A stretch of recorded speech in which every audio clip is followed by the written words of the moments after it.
Hello everyone, it's Michael from MDO Video, and today I'm going to talk about wago wire connectors.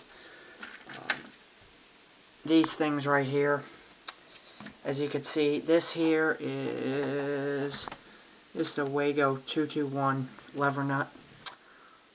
They do make a 222, but I don't have any.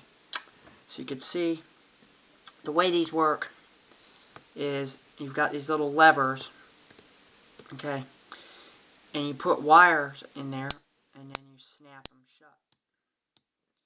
And these things are supposed to be better than wire nuts. And I like using them. I'm actually going to start using them. But I'm also going to use wire nuts too. But these things I like. They come in, there's a little 2 configuration, 3,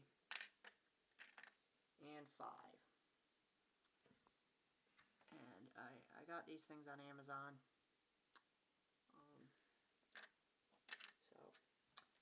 But I'll be doing more videos about these. Just wanted to share that with you.